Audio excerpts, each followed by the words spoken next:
All right, let's dive into it, shall we? I believe this list did well in one of the Magic Online standard tournaments because Magic Online consistently has standard tournaments with prizes that you can play in. It is basically a mono black discard deck with a red splash for Kroxa as a way to finish the game out. So our actual win conditions here are Kroxa, Knight of the Ebon Legion, Rankle, and then to a lesser degree, all of these cards. We're just looking to take cards out of our opponent's hand. Vicious Rumors, Fenlurker, Burglar Rat, Actual Factual Mind Rot, Davriel.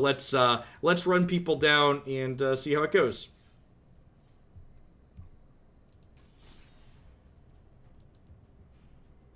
Yeah, unless you are a subscriber or you're ad blocking, you'll get ads on this channel. Hey, Top Toe, thanks for the sub gift team.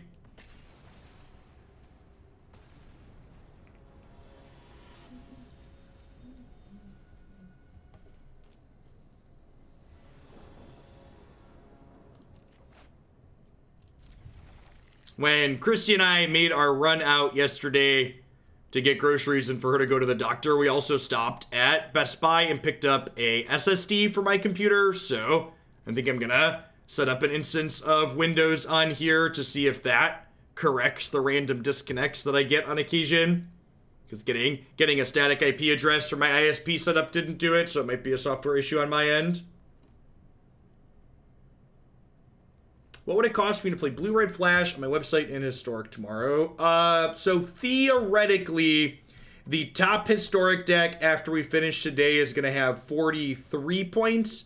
So to guaranteed being the first deck tomorrow is a $40 donation, because bigger donations get a 20% bonus. Yeah, so Best Buy's been deemed an essential service.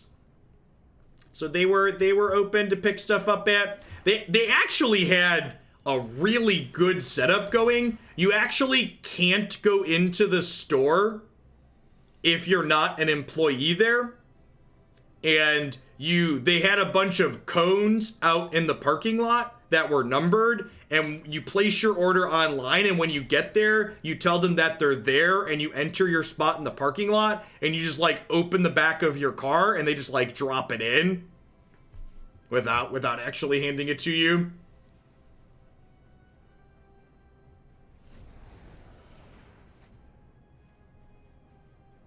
Yeah, to set a low bar, Best Buy is definitely more of a essential service than GameStop.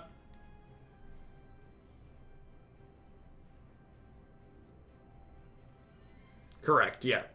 Yeah, Best Buy does sell things that like people who are definitely essential services occasionally need to stay running. They're essential in a similar vein to how a hardware store is essential.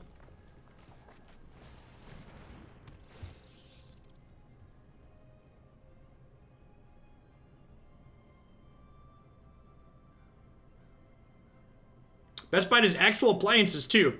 That's good to know.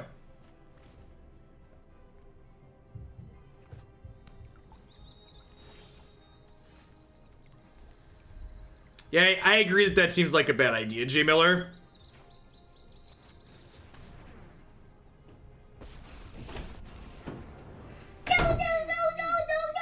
What's going on? Are you a Pokemon Master yet?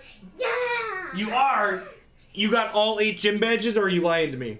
No. No, you don't have all 8 gym badges? Well, you're not a Pokemon Master until you got all 8 gym badges and you beat the league champion. Sounds like you got some leveling to do. I already played, and I wasn't playing the game right now. Oh, you weren't? Okay. You gave Mom a turn with the Switch? Watch TV. You're watching TV? Well, you should make sure Mommy gets a turn with the Switch too, so she can work on her island today, okay? Her's not doing that. I'm also feeding the Switch. I could play my game today and her. Yeah, you guys can take turns. It's good to take turns. Sharing is caring. Well, her's not really using it right now. Close the door, dude. Well, I have Erebos' intervention here to deal with their Uro.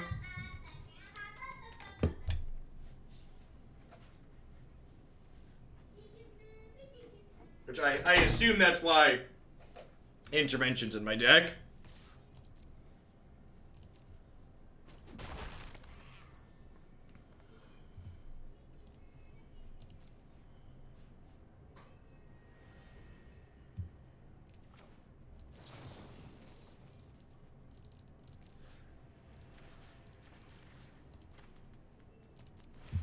So I'm doing this during their upkeep in case they have a counterspell here.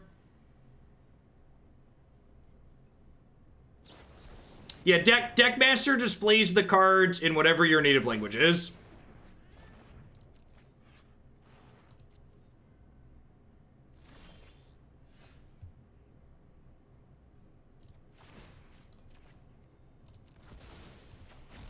Let's tidy up. I like my kids too, they're pretty great. So I get to hit them with Davriel here, play a land, play Rankle, make them discard their last card, we discard our Kroxa. We're actually like in a really good spot here, huh?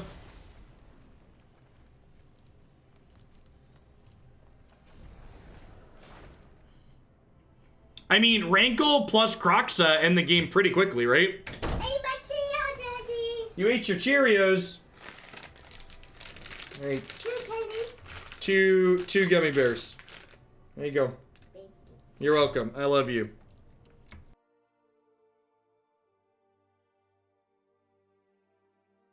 He's been bought off, chat.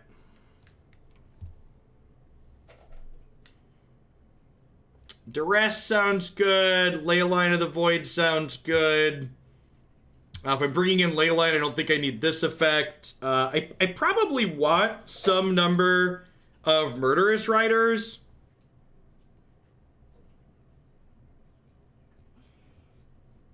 In this matchup. Vicious Rumor's probably less good if they have Uro and stuff. He is in fact spinning on the chair behind me. He's a simple child, enjoys simple things. We need one more cut here. Probably the Murderous Rider.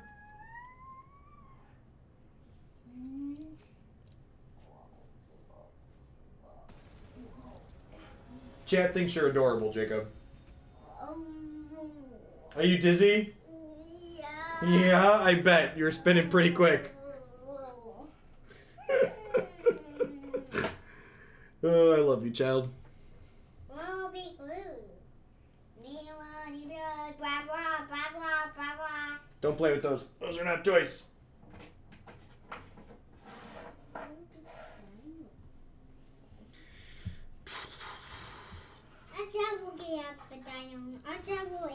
I have not ever played Gloomhaven, actually.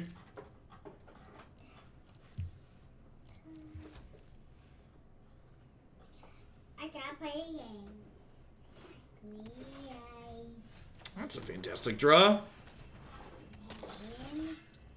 No, actually, I have a set of screwdriver bits sitting next to my desk, which are really not toys. They're tools. What's up? You may take one.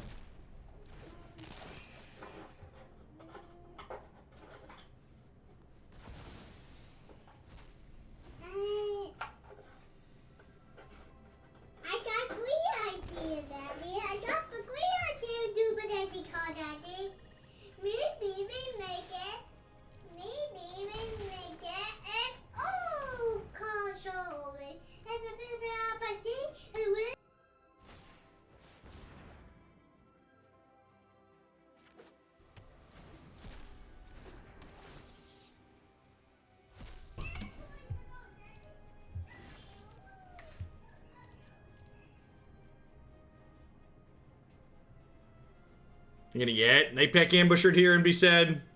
I bought him the Murderous Rider. Rough. Yep, live on the weekends for the foreseeable future.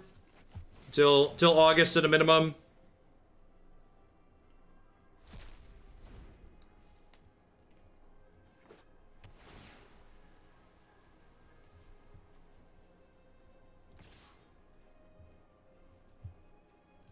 It's okay, Disperse. You still got your shield there.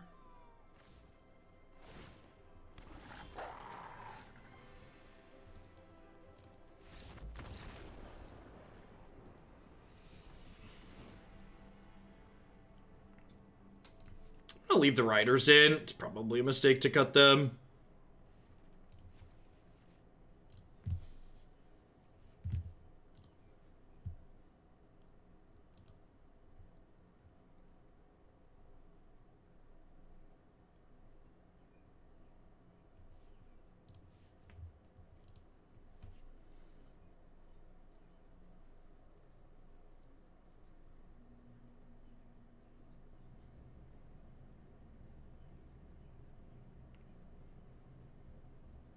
Hey, Disperse Me. Thanks for doling out a sub gift, I appreciate that. You've seen a rise in viewer count over the past weeks? No. So, while Twitch viewership as a whole is up, the number of people streaming is also up. So my numbers have been about average. And this is a low point. This is a low point overall for Magic content, like towards the tail end of a set when it tends to be low. I expect we'll have some amount of natural bump when the new set releases. It's usually to be expected, but we'll see. A lot of variation. Feels bad, man. Can I have my 7 back?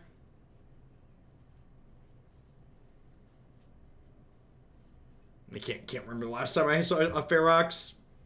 I actually put some Ferox on the sideboard of the Elf deck we're gonna play later today, but like, as for like other human beings playing it, it's been a while.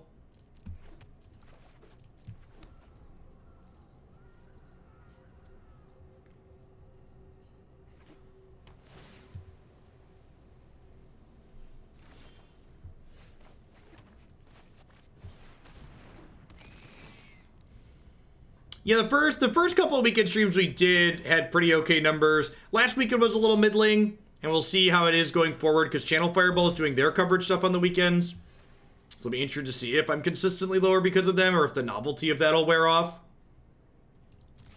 They're doing the best with what they can, but like I tried watching some of their coverage and like without them actually having a proper spectator client or doing what I did and like making people stream to Discord, I feel like they really struggle to put together like quality coverage.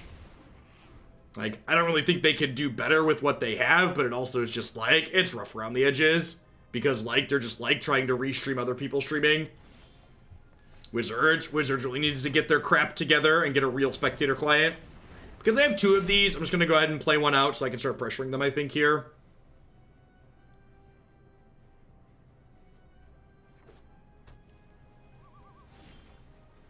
Thanks for putting me onto Historic. Bought into Arena finally, been having a blast with Soul Siblings. Always glad to see you making great content and looking forward to this Historic Open next week. Awesome, Space Ace.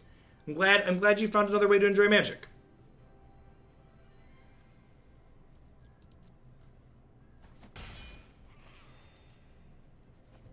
Oh, that's a really interesting thought, Gengar. That could be sweet. We could see it pop back up because of that. 2 life for a card. Don't mind if it does. Not that card. That card's not very useful.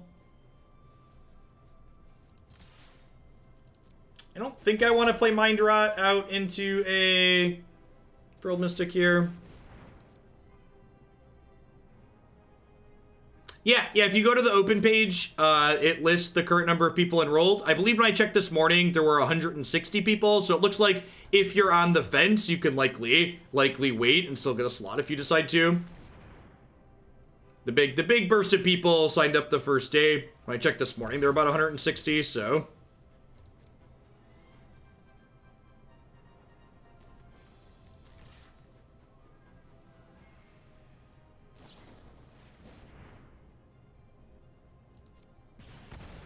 He's dead, Jim. You've killed him.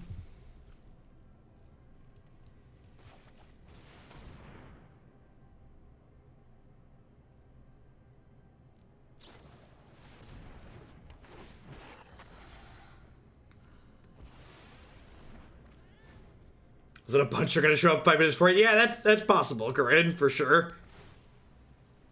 They're not. Magic players on a whole are not the most forward-thinking bunch on average. Alright, super dead to expansion explosion.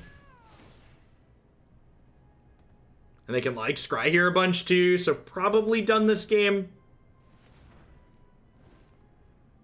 Feels like I needed to hit some land drops here. Like, half of these draws have been lands, we might have been okay. Not being able to double spell was pretty detrimental.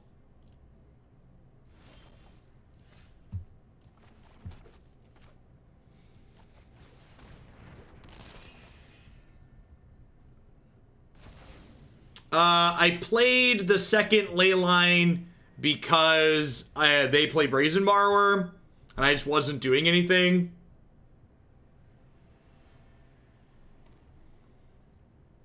Yeah, I'm interested to see Duress.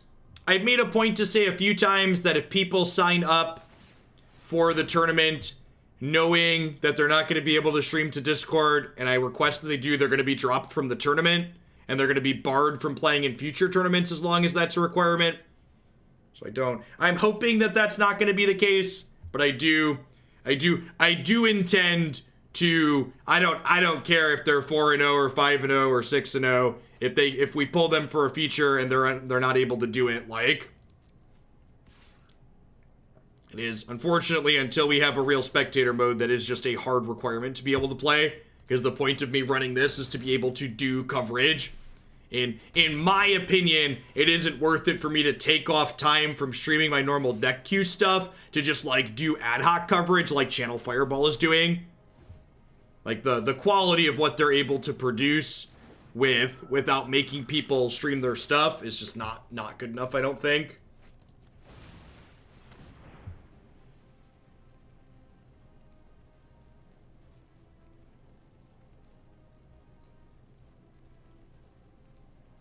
Correct. Streaming to Discord. Discord is streaming. Clicking the go live and using it there. In fact, that's the option you need to use. You cannot stream on Twitch instead. Need everybody on the same platform so my coverage can be consistent with minimal downtime.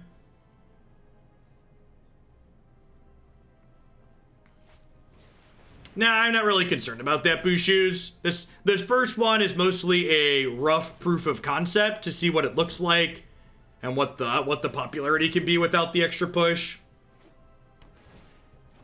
Yeah, if your computer's capable of streaming to Discord and streaming to Twitch simultaneously, more power to you. But you're gonna need a pretty beefy gaming rig to accomplish that. That's not a trivial amount of video encoding. Deckmaster is very elegant. Unfortunately, Deckmaster is something I won't have access to the way it works with coverage.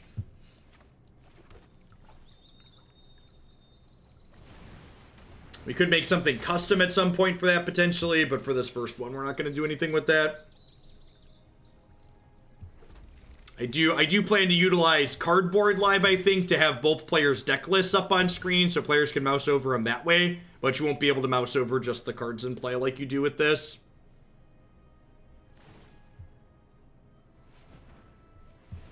They've had a ton of scry. Really surprised they haven't found Expansion Explosion yet. We're dead as soon as they do.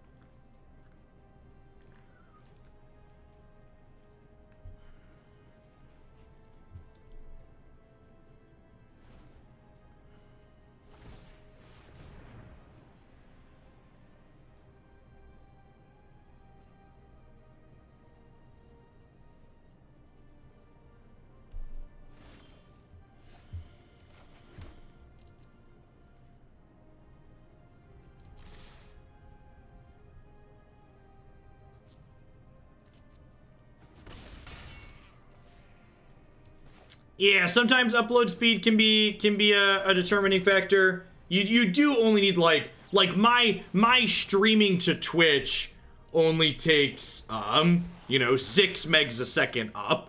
So if you have, so long as you can upload at least 10 megs a second, you should be a-okay. And even just streaming to Discord should be even less than Twitch, so you're probably fine at even 5 megs a second consistently. They definitely have Expansion Explosion in their deck. We saw it in Game 1. Hey, the Oratog, thank you for the 22 months. I appreciate that. Welcome back. Thanks for keeping me around.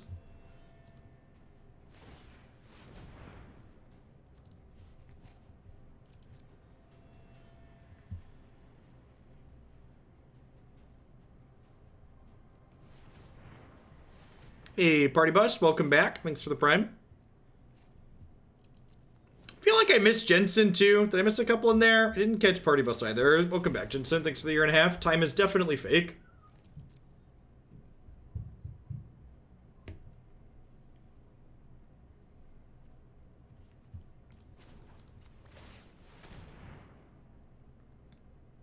Ideally, 7, 20, 30 is the minimum. 7, 20, 30 would be preferred. Alright, well, we somehow managed to find a Kroxa before they potentially found that Expansion Explosion here, so maybe we've got a real shot.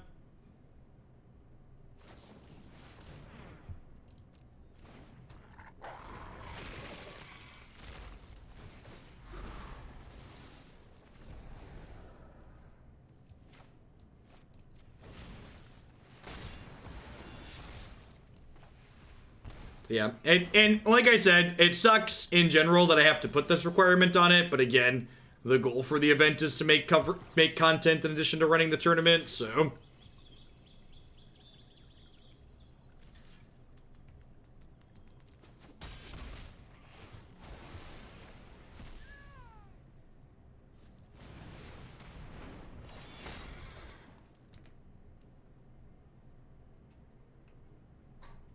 I mean, the actual answer at TX Pump Fist is just try it out.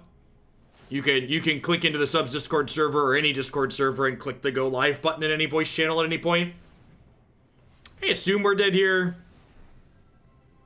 It's really super unfortunate for them that they haven't killed us already. Okay, they're just floating a bunch of mana. This is the Expansion Explosion.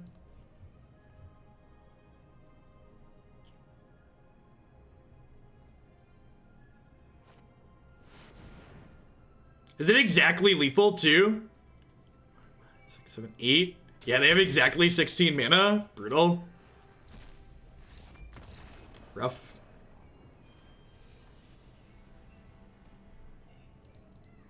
Rough. Well, deck with Brazen Borrower beats deck without Brazen Borrower. Checks out for standard.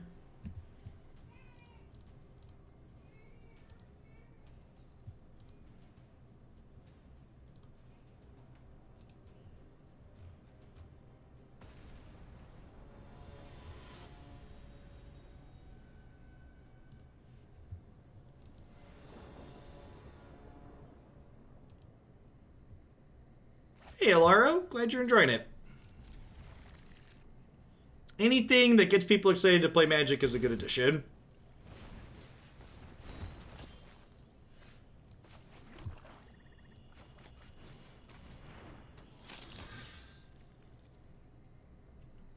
Yeah, so if they bounce the thing you're mutating onto in response to you mutating onto it, your mutate creature just comes into play as a creature. If they bounce the thing you're mutating onto after the mutation happens, everything in the mutation goes back to your hand.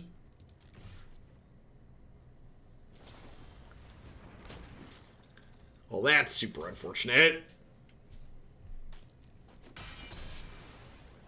Raise the alarm, eh?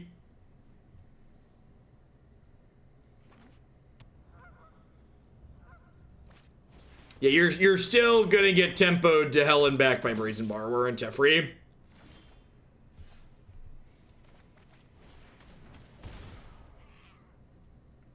I don't know, it depends. So like we talked about this earlier, the constructed playable mutate cards are going to be the ones that do something when you mutate with them. So, like, they'll also be reasonable when they're in play, but as is the case with most creatures these days, they're gonna need to have basically an enters play effect for them to be constructed playable. Like that's no different than like what we've been dealing with forever, basically, right? Just supered it here.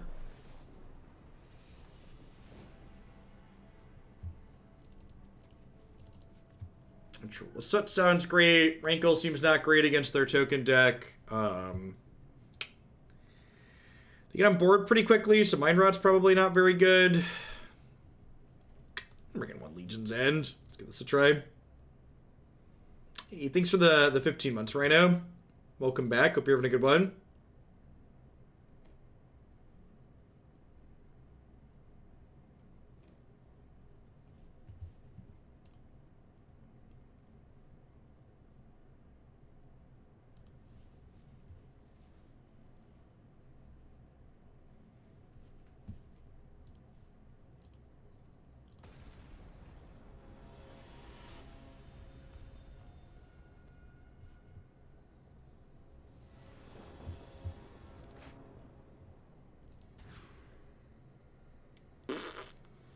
Mick Batters, thanks for the brand new tier 1 sub. Welcome to Oglandia. Hope you're having a wonderful weekend wherever you're at in the world. Stay safe out there. Okie doke.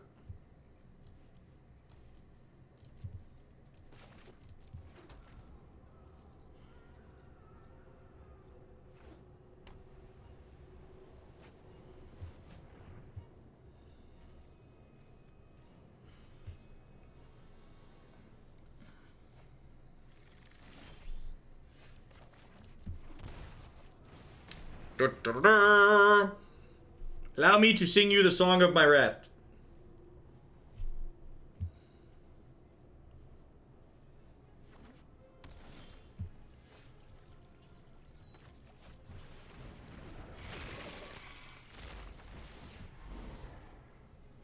Arena does not have Twitch drops, no. Wizards of the Coast would rather pay money for fake viewer numbers rather than giving their players a little bit of something for organic viewer numbers.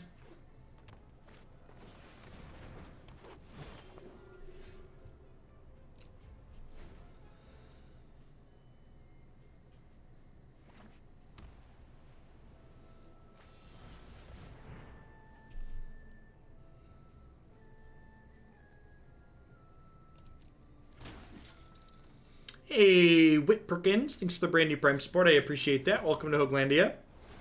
Thanks for keeping me employed this month with that. So I could have killed this in response to the Raise the Alarm to prevent this, but with the Ritual of Soot in my hand, I think this is fine. I'm gonna Noxious Grasp this, and then we'll untap. We'll untap and draw a land here, and then Ritual them.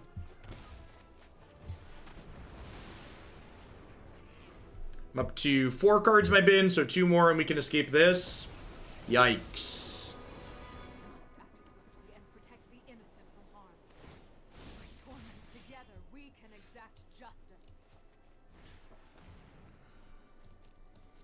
Okay, well, they're technically out of gas. You know, sans Elspeth.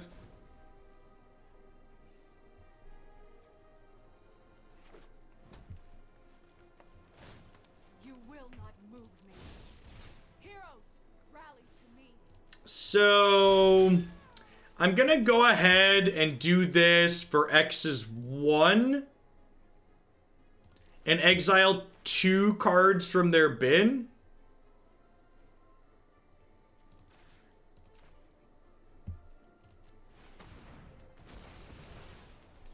Because this puts my last card in here.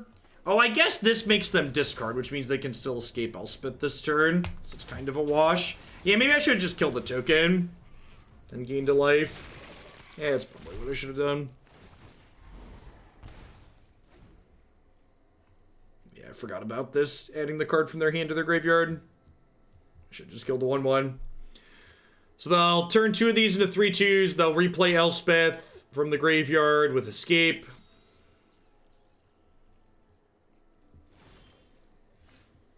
Really? Huh? Alright, cast the rack. Go.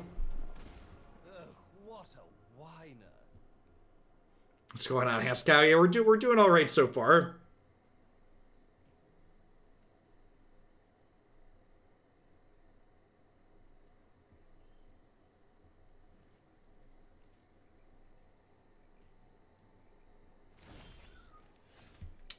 really just surprised / confused that they're not like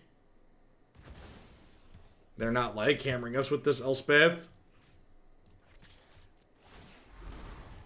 All right, let's just try and end the game, huh? Attack for 9.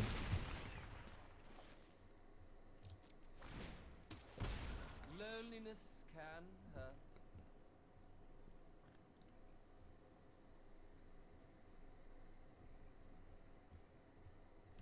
It might have been right to play the other Fenlurker out this turn, honestly.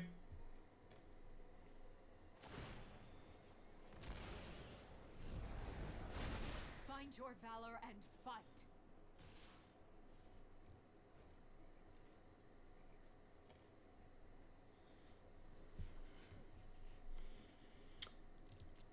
I don't know, TX Pump Fist, like, part of being I mean, like, I don't even think it's fair to say that, like, Wizards of the Coast has issues because they're money grubbing. Like, in my opinion, a lot of the things that they do or fail to do actually end up costing them money in a lot of instances. Like, the Twitch drops, for example, that we're talking about. I think, like, if they... Well, that was just, like, the best possible draw, right? Just super dead now. If they would do Twitch drops, like, I feel like something their business people don't understand, they show they don't understand it consistently, is if you give people a little, you get them to spend more. Like, you need to give them a little bit of a bump for free, so that way they're like, oh, this is a good product, I want to spend money on this. You don't want to make people spend money, you want them to want to spend money. Dwayne Lesnar, thanks for the 2 months. I appreciate that. Welcome back. Yeah, I was just about to make a raid comparison. Like, I play a ton of raid off stream. I chat in the Discord constantly about it, and like Polarium, the companies that make those mobile games, they really understand how to encourage people to want to spend money. If they do it right, people don't go, oh, I have to buy this. People think, oh, I get to buy this. This is something I really want to spend my money on. I will rend the sun from the heavens. Heliod will. Yeah, and I feel, and I don't know. I don't have a business degree. Maybe they see something I don't. But I feel like from that perspective, that's something Wizards of the Coast misses on pretty consistently.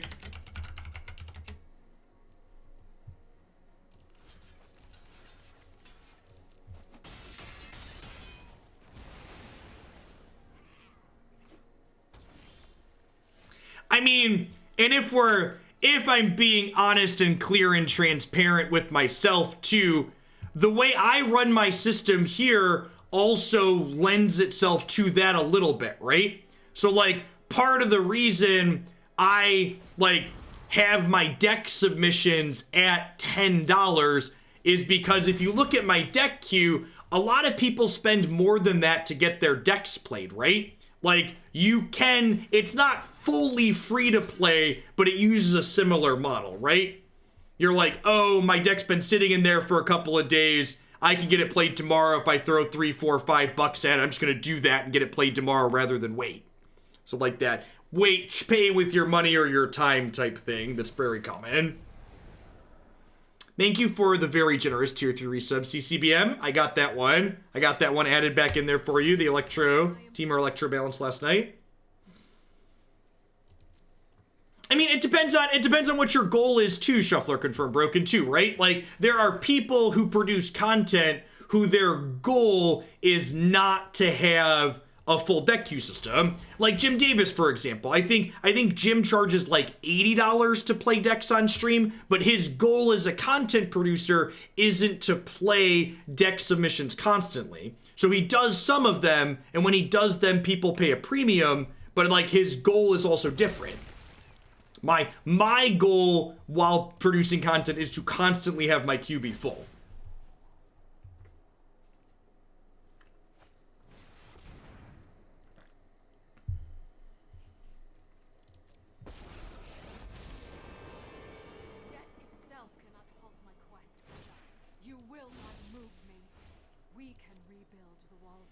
I mean, there's also plenty of people that don't ever submit decks too, that are just here to watch. They're here to get deck ideas. If you're someone just like looking for sweet decks to play, there's always lots of those on this channel going around.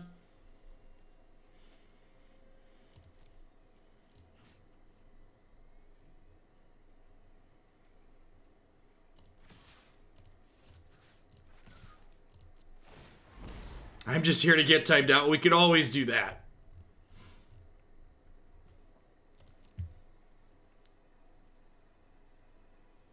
I feel like I'm also pretty good at the thing that I think Wizards tends to fail to recognize too, which is that, you know, we often say Magic's a lot of different things to a lot of different people. My stream offers a lot of different things to different people depending on what you're looking to get out of the game.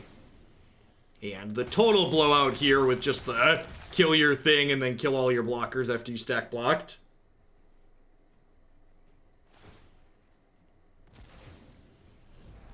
Yeah, exactly, Jigo. Discord's another axis of that. It's a way to allow me to keep people engaged.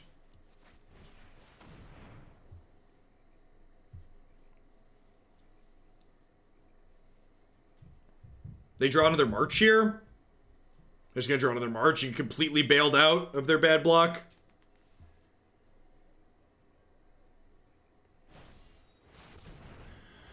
Oh, that's so frustrating. This is the No Justice stream after all.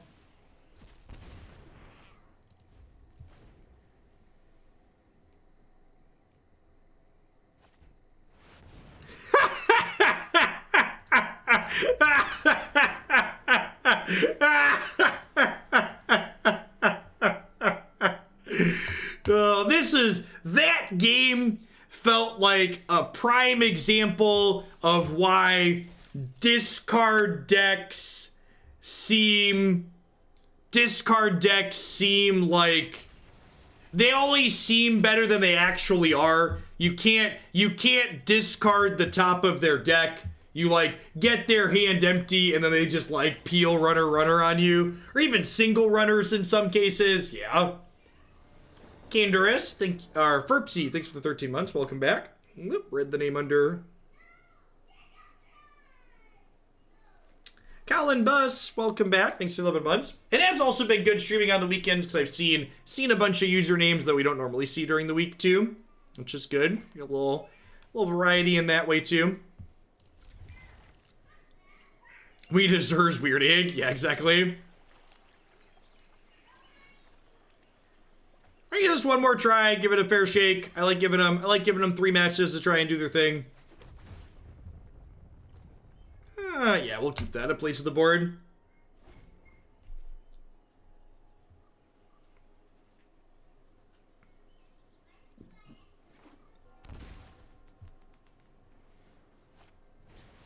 What's the best basic land style? On Arena, these are my favorites. In Paper, these are my favorites. Teenage Jeff saved a bunch of these. I don't really play with these. I should probably sell these at some point. I think I have like half a dozen or more of each of these. I've got a giant pile here.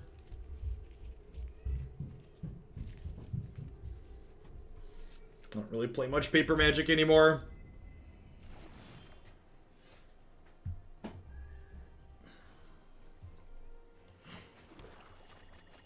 Y'all were making fun of my mind rot. Just got thought erased, okay?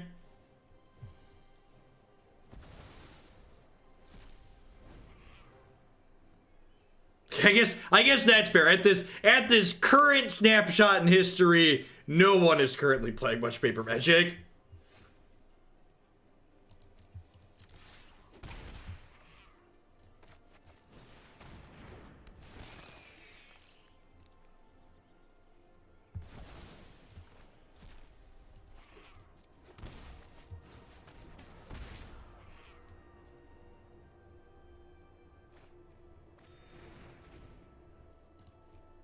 You love to see it.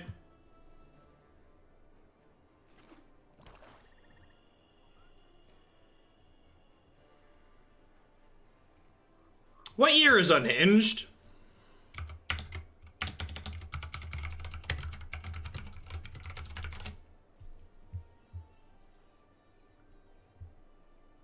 Nope. Yeah, November 2004. I was 13.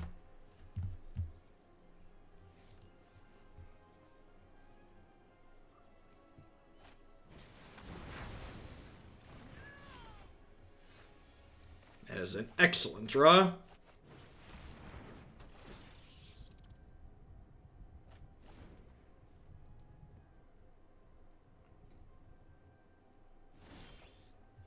What was 13-year-old Jeff like? Super awkward.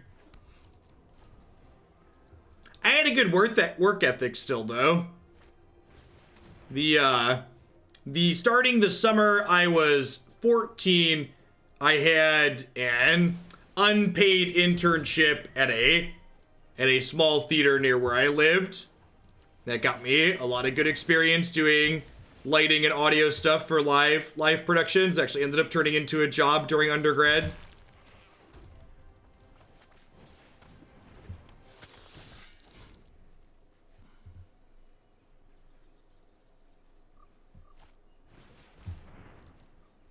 Yeah, I think that's accurate, Cypress. You're like trying to figure out who you are.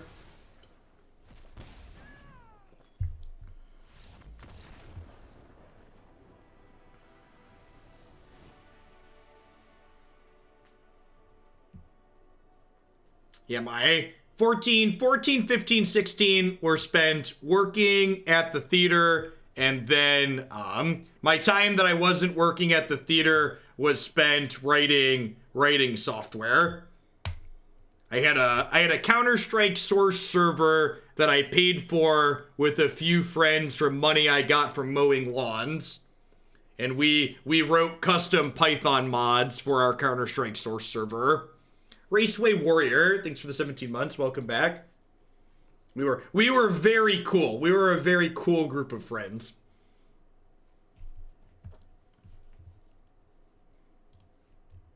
Pretty fly. For a white guy. Do do do do do do do do do do do do do do. Did you get swirlies from school bullies?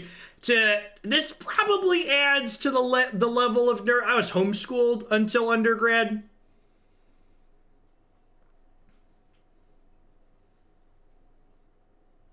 Being homeschooled also let me start undergrad at 16 though, so it was a nice jump start. Explains a lot.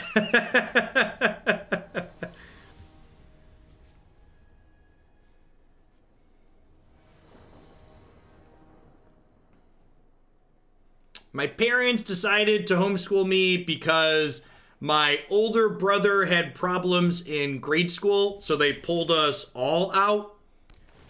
And then, they pulled us all out because he had some problems. And then from like high school on, our parents always gave us the option to like go to a traditional school if we wanted to. But I don't know why anyone would want to go to a traditional school for high school. It's just stupid. Like, I'd much rather sit at home and like do my own thing. How jarring was the transition to a normal school? I actually think that because I was homeschooled, I was better set up for success in college than most people who went to traditional high schools. Traditional high schools in general, I don't think do a good job of preparing students for the freedom and flexibility that they're going to experience when they go to college. Whereas because I was homeschooled, I was often doing my work at my own pace and like had to schedule things for myself. And in college, you get way more freedom than you do in high school. And like, I feel like I made a ton of mistakes in high school while being homeschooled that a lot of my peers made during undergrad.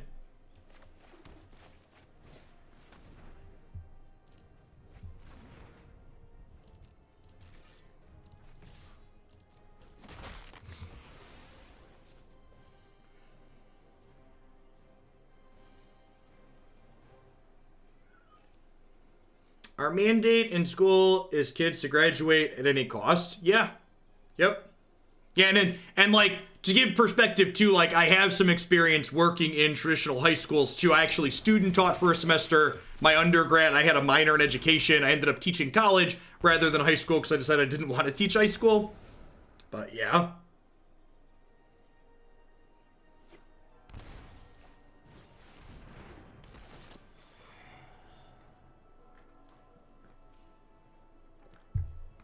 We'll do 2 versus 1 here.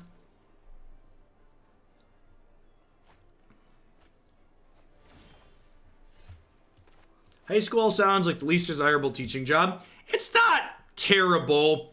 And actually, something that I think a lot of people don't know, the reason why I ended up not teaching high school was because the parents sucked for the most part. My student teaching experience dealing with parents was not great. And that probably varies from place to place a little bit. But like, the upside of teaching college and like telling parents to just pound sand if they want to know what's going on with their kid is great.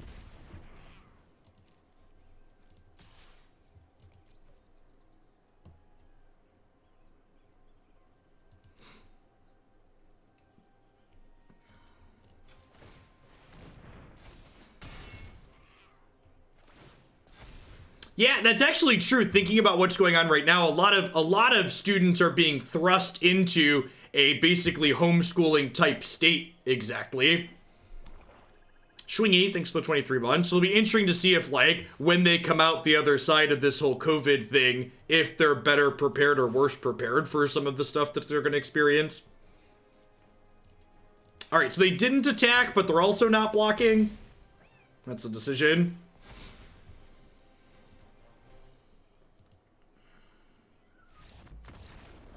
There are 2 kinds of parents, helicopter parents or non-existent. Both have their disadvantage in terms of being a teacher. You know, there's not a lot of middle ground.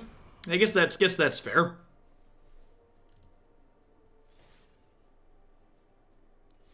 Correct, Drunk Owl. How's my child doing in your class? I legally can't tell you that. I pay for their class. I need you to have them sign this form before I can tell you their grades.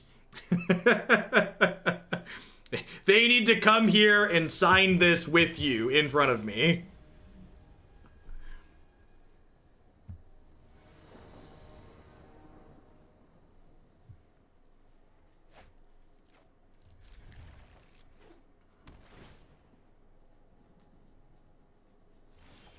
Yeah, I do, Marty. Sad whale noises. All right, we beat a bad Esper deck. Scoreboard.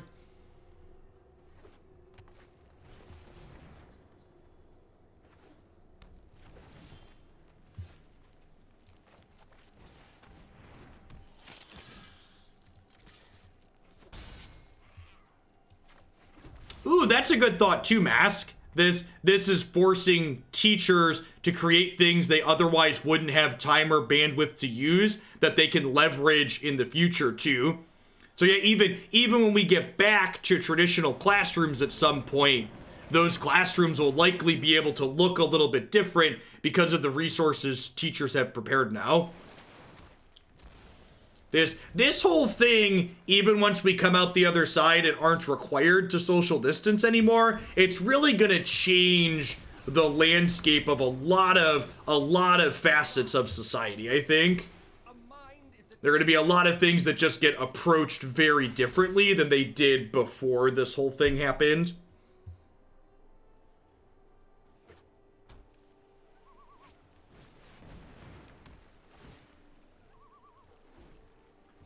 So, one of the things you have to understand, and this is one of the things that makes mana math such a complicated topic, is you're correct that 11 red sources is low for consistently escaping Kroxa on 4. However, we don't need to escape Kroxa on 4 every game.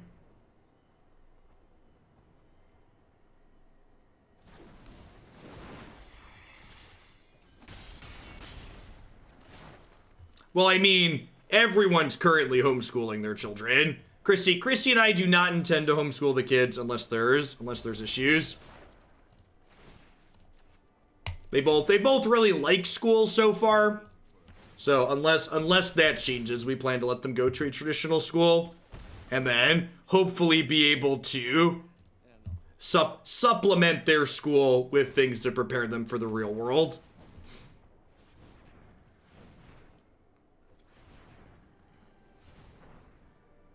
So our local school district is doing e-learning stuff even for the kindergartners.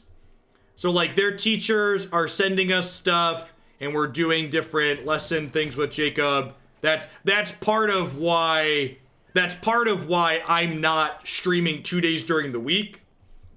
Because like Christy's doing school stuff with Jake and Declan on Saturday, Sunday. I'm doing stuff with them on Tuesday, Friday, or the 2 days I take off. And then during the other 3 days, we just like wrangle them and they mostly watch TV or play video games.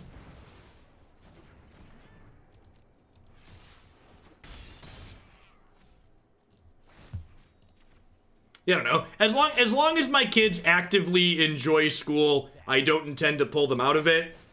I think there's plenty a parent that's involved can do to like supplement school and prepare them for the real world.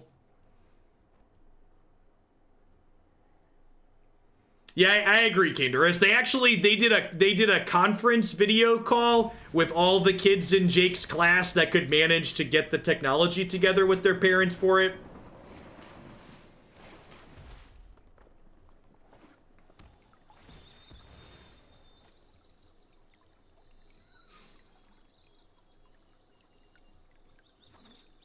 Actually, I should ask Christy how that went. Christy was the one that managed him with it because they did it at like 4 o'clock while I was still live the other day.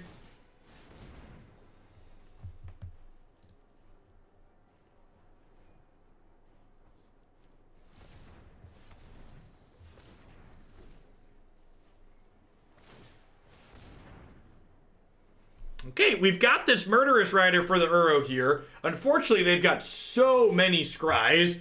There's a good chance we die next turn. I'm going to go ahead and Kroxa first here, because again, I want them to discard not knowing I'm about to kill their Uro. So I want them to make their decision with as little information as possible. Twin to win. Thank you for the 19 months. I appreciate that. Welcome back. Well, now that they did that, I just attack with these and pump, right?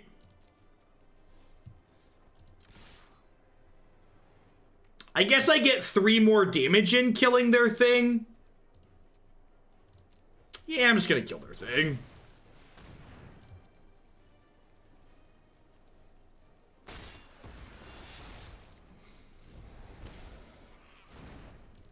Because if they draw their explosion, we're way over dead regardless, so our health total doesn't really matter here. They have 7, 8, so they have 24 mana here.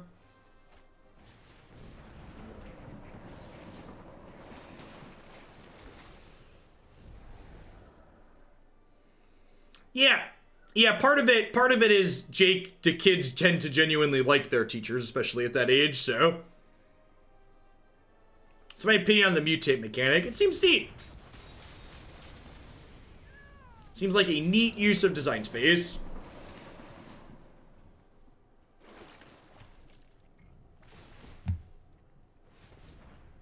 It sounds like a disaster to track in paper. This set makes me glad I don't play a lot of paper Magic. This set from a paper tournament perspective sounds like there's just so many things to keep track of. All right, so if these are blanks, we can draw an untapped land to kill them here because we can double pump whichever one they don't block.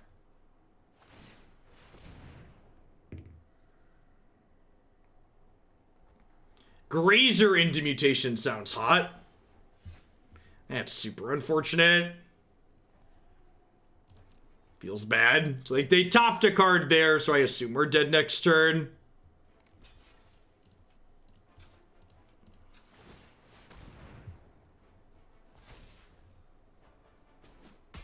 Mutate doesn't seem competitive. I'm going to give you a timeout so you can reassess your ability to evaluate Magic the Gathering cards.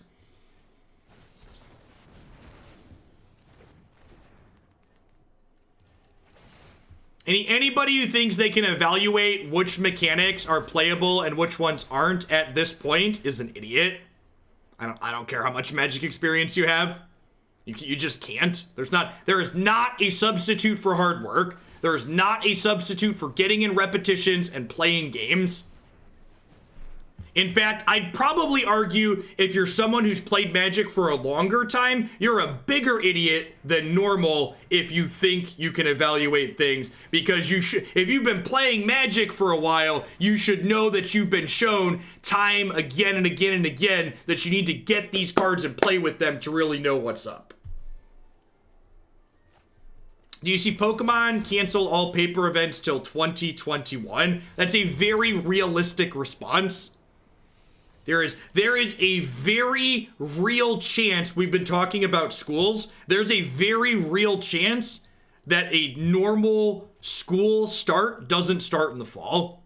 There is a very real chance that some amount of social distancing is going to need to be the norm until we have a vaccine ready.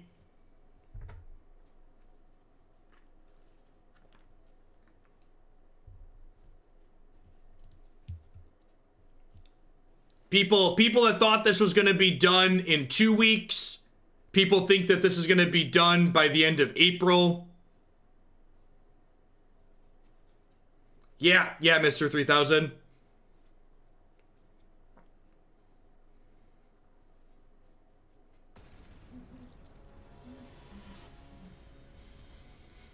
Pushing it back a year is probably realistic. Many people thought Hydrate Crisis was unplayable. Yep.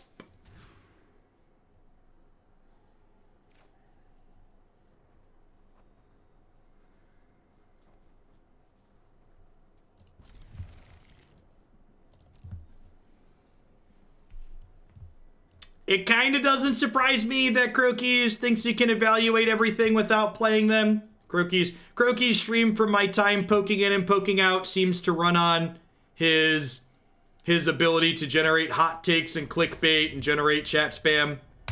And having tempered realistic takes doesn't play into that persona.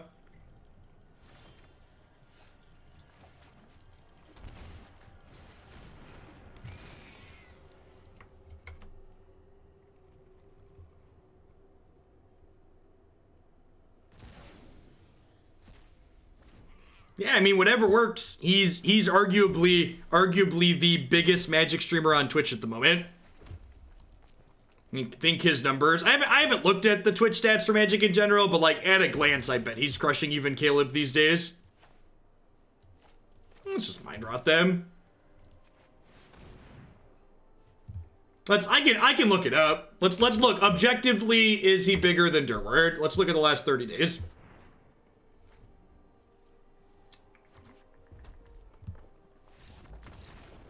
Most watched 30 days. All right, so for the last 30 days, if we sort by average concurrent viewers, there's some sponsored stuff in here. Like some of these people don't stream a whole ton. Like you see, for people who stream a lot of hours, Kroxa has almost 2,000. Caleb has 1,700. Yeah, my average is low. Extra low, or barely at 1,000. So yeah, he is objectively has the highest average concurrent viewer count of people who stream full-time Magic. He also streams an incredible amount. 222 hours in 30 days is just like insanity. It's super impressive that he's been able to sustain that volume of hours for the amount of time that he's sustained it.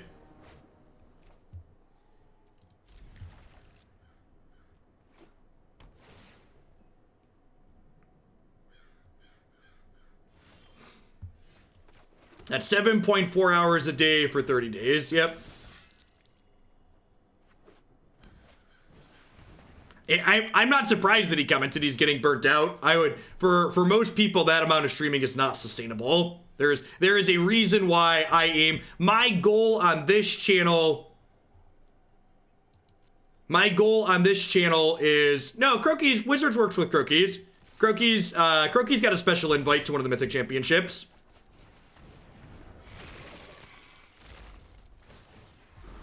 Yeah, that's fair too. I also, like, I don't believe Croaky's does a lot of off-stream work like I do. I don't follow him super closely, but I believe he, like, builds decks and stuff on stream, right? Because of my kids and family commitments, I don't, I try not to do that type of stuff on stream. Because it allows me to be flexible while I'm doing it. Well, that's just rude. That's just rude.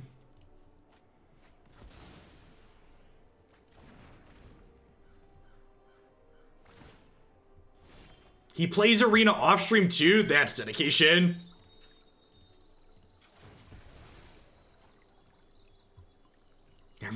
Our memes are being used against us. The mask is scary. Hey, this cloak's expensive. Rude. Gosh, that even exiles it, so I can't escape Kroxa yet. Brutal.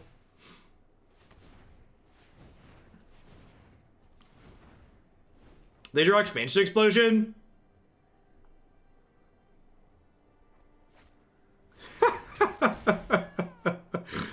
Oh, discard decks. This is definitely our last match with this one. I don't even know that that's Magic sucks. Like, this feels like a really good example of, it feels like you're getting unlucky, but this deck is just built in a way to maximize itself being unlucky, if that makes sense.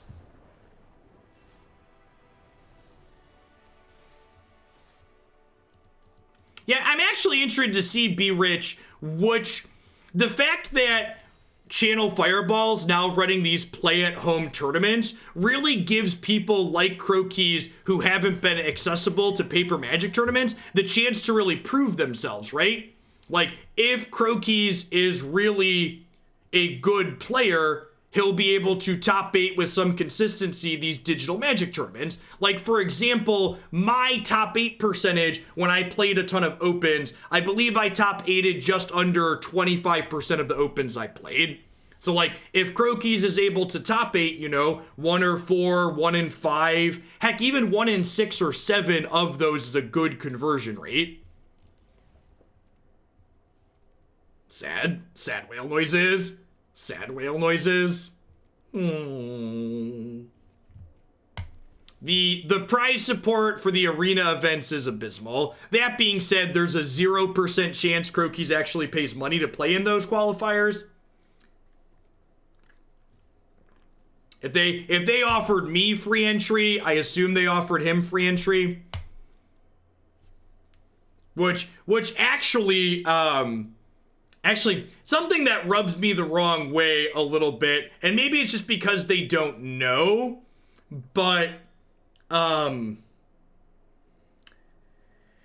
people that are getting free entry into those qualifiers, they're supposed to be making it clear from their social media posts and, like, their stream titles that they're not paying to play in them.